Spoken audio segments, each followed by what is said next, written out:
Hello po mga ka-subscriber, nandito naman po tayo sa ating YouTube channel po. Mag-upload lang po tayo ng panibagong video po ngayong araw na ito. Kasi po, alam naman po ninyo po na nangyayari sa ating bansang Pilipinas at talagang magulo. Dahil po sa ating Pangulo ng Pilipinas ngayon sa kasalukuyan na hindi dapat mangyari ng ganun is nangyayari. Alam mo po ang huling habilin ni President Roha Duterte doon sa Dahig is i-ano lang po siya po yung wag na ibalik ang bangkay po dito sa Pilipinas, bagos kung saan po siya mabawian ng buhay is doon na po siya i-cremation. Diba? Ang sakit isipin. So parang ano po, hindi po natin kayang tanggapin na mga habili ni dating Duterte na ganun po kasi sa kanya po is nagmamahal ang maraming Pilipino, maraming nagmamahal sa kanya pagkatapos kinulong sa Dahig at mga 4 months na siya doon po sa Dahig. Ngayon magpo 4 months dapat po is ano po yan, masakit tanggapin at isipin na may Pangulo tayong ginaganon po na wala namang kasalanan. Alam po niyo po mga kasubscriber, huwag po natin hayaan na mangyari yan na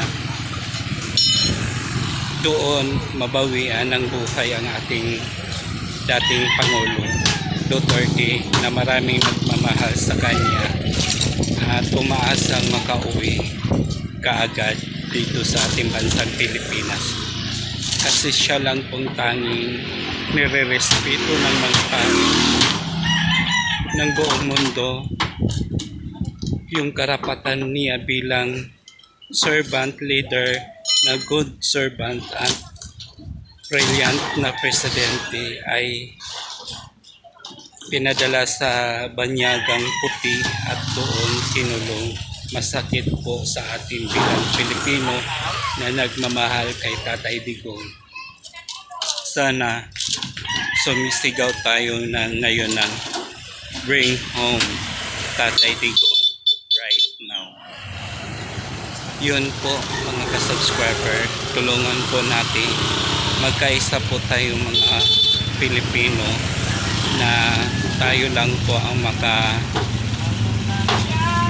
kung hindi tayo magsama-sama magpupuslod na papauwi natin si Tatay Digong, hindi mangyayari yan.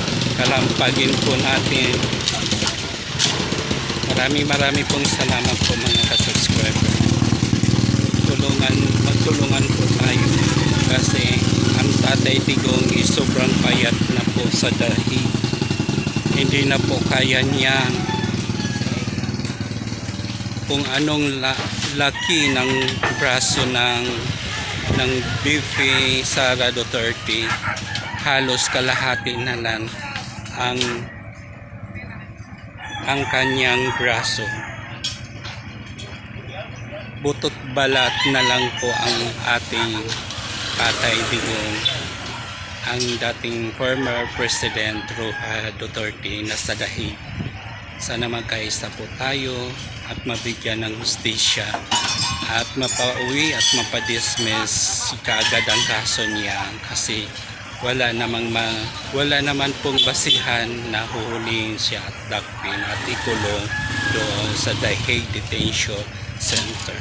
Marami pong salamat. Magkaisa po tayo mga Pilipino na nagmamahal sa ating Tatay Digong na ang daming nagawa, ang daming naayos at pinaganda niya ang bansang Pilipinas. Yan sana po tularan po ng kasalukuyang administrasyon yung si Tatay Digong.